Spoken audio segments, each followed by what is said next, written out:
Good morning, everybody. It is Friday, March 24th, 2023. I hope everyone's doing well this weekend. Uh, Reminder I'm a clairvoyant psychic, so everything I say is for entertainment purposes only. Full disclaimers in the description box, along with all the other stuff. I've been noticing, I guess, I'm dropping off on subscribers. I guess some people don't like what I have to say. So, deal with it, folks. People have been asking questions, but I'm just going to go through the list that I have. It's only 2 pages of stuff. Okay. People are having kitten fits because I guess the California cutie wants her kid, her alleged maybe second or third child, to have something to do with their alleged grandfather's coronation. Well, okay, his alleged birthday is May 6th, where he's turning 4. And they're saying, well, that's the same age of his grandfather when his great-grandmother's coronation was happening. I go, wait a second. Charles had turned 4 in November. The coronation was held in June. Oh my gosh. Okay, where were we? Yes, my phone does ring and people do call for all kinds of crazy things. Where was I? Oh yeah. People don't realize that when Charles was at his mother's coronation, he was 4 years and 7 months old. That 7 month gap in maturity of a child that has turned 4 going on 5, there's a big difference. Just than a child who's 3 turning 4. Just look at the behavior of little Louis. I mean, his behavior at the Jubilee celebrations, and then 6 months later at Christmas, his behavior greatly improved. So there's a big difference, especially in childhood development between the ages of 4 and 5. That's when a lot of kids are getting ready and prepped and reach the maturity level to start attending school. So do you want a terrible 3-year-old screaming, having fits? Or do you want a 4-year-old going on 5 who actually has some behavior manners? So obviously Rachel hasn't been around kids too much. She doesn't know what she's dealing with. Okay. Okay. Let's see. People who got the liquid put into them, I guess they need to be careful, because a lot of people are now coming down with all sorts of whack stuff. I mean, I know of 2 people directly who were required to go get that liquid, and both of them died because certain things exploded in their bodies because they were clogged up with blood clots. And now I'm dealing with a few people that, because they had, for work reasons and other personal reasons, they got the liquid also. One person who was a friend who great health, he had a heart attack. And he had no cardiac issues prior to that. I mean, they lived the healthiest lifestyle and diet you can imagine. And now another friend of mine who lived a really healthy lifestyle is now being diagnosed with not only cardiac issues, but cirrhosis. And both of these people had to get the liquid into their body. So I'm like, thank goodness I haven't. I mean, I'm just like, no, No, no, it's the new thalidomide. But instead of ruining babies' lives, it's ruining the lives of those who got the liquid. And one thing I was laughing at now, it's like in certain European countries where farmers are being told what to do, the farmers are kind of retaliating by spreading a lot of natural fertilizer. Some in one country, there's spreading the natural fertilizer on law enforcement. When I saw that, I just cracked up laughing. I'm like, oh my God, these idiots. And then in the other country, the land of wine and cheese, not only is there no more, there in the big cities, there's like limited garbage collection, but they're also putting lots of fertilizer on top of it. So I'm just like, oh my gosh, it's comical. Yeah, people are asking about the other stuff with the yellow and blue flag country. Go back a few videos. I did talk about that guy who always likes to, the Z guy who walks around in that green sweatshirt thing. You're all asking me when things are going to end. Let's put it this way. I did pull up an image of where he's going to be ending up. Think Nuremberg. I mean, the guy needs to go get a suit made that fits. I mean, you don't want to walk into a room full of judicial people wearing a green sweatshirt, polar fleece kind of thing. You kind of want to be dressed in a suit. Think Nuremberg, please. He's going to end up there. Yeah, we're all seeing. Yeah, other people are now commenting on the picture of Eddie and Andy out on the horses. Yeah, they're working together. They're, like I said, they're going to be bringing Andy back into the fold. He's not going to be as prominent dealing with international business, but he'll be taking care of things on the home front. And since they're now talking that Cammie isn't going to be, she has her things of focus. I know she's very busy with the Osteoporosis Society because her mother died of that.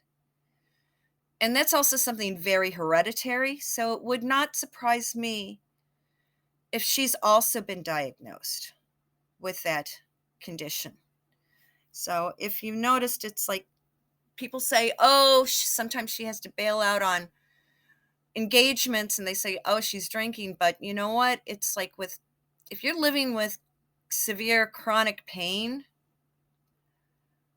some of that medication, if you're not on the right dosage, can make it appear like you overindulged in certain beverages. So, no, she's not. So, since she is like technically married into the family, she doesn't know all the inner tweaks and the egos and who wants this and who wants that. So, I guess Chuck has decided to have his sister Anne take on the role of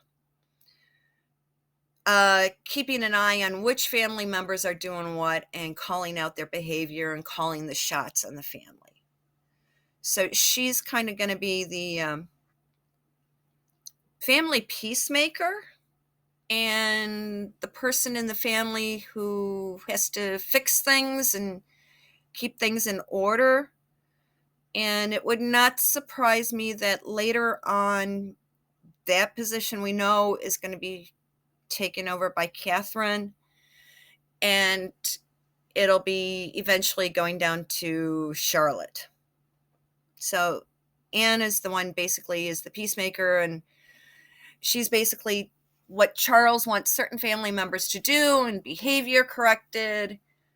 Anne's the one in charge of that now, and then it'll be Kate, then Charlotte taking care of that. I mean, yeah, we're seeing William over in Poland. I go, and they said, oh, it's super secret. I go, yeah, anytime a diplomat is going into a war zone, they keep it quiet. I mean, imagine the secrecy that was happening for the meetings during the 1940s when Stalin and Roosevelt and Churchill had their private meetings. Don't you realize how secret that was? I mean, if Hitler and Mussolini knew they were in different Middle Eastern or Northern African countries, don't you think he would have gone bonks and like blasted the heck out of that? No. So yeah, it's normal. It's like, and he's following also in the footsteps because William's grandmother, she was in World War II. QE2 she served in the armed forces. Yeah, she was in the transpo end of it, but still she was there. Her father actually inspected troops all over the country. So yes, Charles's grandfather was active checking. Charles's grandfather, William's great-grandfather, was out seeing the troops. And yeah, William's double great-grandfather, George, both Georges, during World War I, they were actually on the battlefronts. So William is just doing something that has been done before, and it's part of the job. Where Charles is taking care of stuff here on the island, of course, William is going to be sent out as Prince of Wales to go see the troops overseas. That's the same thing his great uncle David Edward VIII did during World War I and World War II. And then, during World War II, he was kind of the Duke of Windsor, the guy that became the Prince of Wales that became the Duke of Windsor, was kind of a mess up, and then kind of relegated off to an island, which I think is really kind of ironic because now the California cutie and her husband are now talking about, oh, we need to go to an island. Well, they're setting up their own, I want to use sequester, isolation. Hey, I'm trying to think of the right word right now. It'll come to me eventually. But yeah, plus this nonsense they're doing with oh, you're not supposed to gender your children. I go, excuse me? You either have XX or XY. You're either a boy or a girl. And no child in their right mind knows they don't know what's going on in their brain. A man's brain, here they're saying, oh, criminals shouldn't be tried as an adults until they're in their mid-20s because the brain isn't fully developed. Okay, if that's the legal system doing that, then that should also go for the medical system. So no one should be able to make a formal decision about their gender until they reach their mid-20s. And anybody who says different, it's like, stop being a hypocrite. You're saying this age limit for the judicial system, but you're saying a 4-year-old, a 2-year-old can decide if they're a boy or a girl? Get real, folks. Stop it. I mean, we're all seeing that one child whose life has been documented on a cable TV station, and that person never even went through normal puberty. That kid has been on drugs since, age 2? Manipulated? Under psychiatric care? I mean, I wonder if that young adult was taken out of the spotlight, said, okay, we're taking you off all medication, we're putting you on an organic diet, and this is how you're going to live your life for 1 year. I wonder what kind of person that young adult would be now. They've never had a natural life. And I feel really sorry for that person. Something else that was brought up to me is that, has anybody noticed, okay, everybody is like throwing money right, left, all over to the blue and yellow country. Think back. to a country that basically we just abandoned. It was a country that was where the old golden Buddhas were located until a certain group blew them up. News reports are now coming out that the economy of that country has just bottomed out, and because everything has been taken, any aid and assistance to that country has stopped in order for the new nonsense, cow poop, that's going on in the blue and yellow country. That whole country is just going to fall apart, and it's going to be the next international crisis point. Starvation, poverty, just all sorts of horrible stuff going on. That's going to happen. And it's all thank you to the guy who's living at 1600 Pennsylvania Avenue. Yeah, of course he's going to toss money to an area that he gets a paycheck from, or indirectly gets a paycheck from. The other thing I've noticed is that now there was a big press conference from the UN, and they're talking about treatment of people who kind of end up in the hands of their opponent. Yeah, they're trying to say how each side is not following the rules laid down at the Geneva Convention. Well, folks, look back at how people were behaving and how people were treated back in the 1940s and World War II. I mean, it's the same behavior happening all over again. It's history repeating itself. Yeah, while FDR was in office, everything kept, everybody was still duking it out all over. And it wasn't until after he was gone and Truman got into office that things stopped. So basically that's the same scenario. If you want to know when things are going to stop, it's like we have to wait till there's a change in resident from at 1600 Pennsylvania Avenue. I mean, it's go back 100 years, start reading details.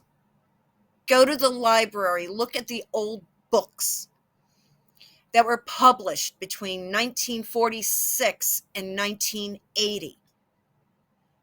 Don't rely on everything you see on your computer screen. Walk your butt to your nearest public library. Go into the sections on World War II history, world history. Start reading that stuff, and you're going to see it's the same thing all over again. Educate yourself.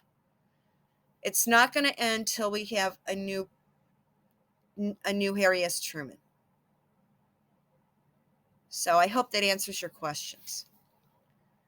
And yeah, little green sweatshirt guy, yeah, he needs a suit because think Nuremberg. I hope you all get it. And I hope that answers a few of your questions. So, reminder, tomorrow I am going to be live, 1 p.m. Central Standard Time, for people to come in and ask questions.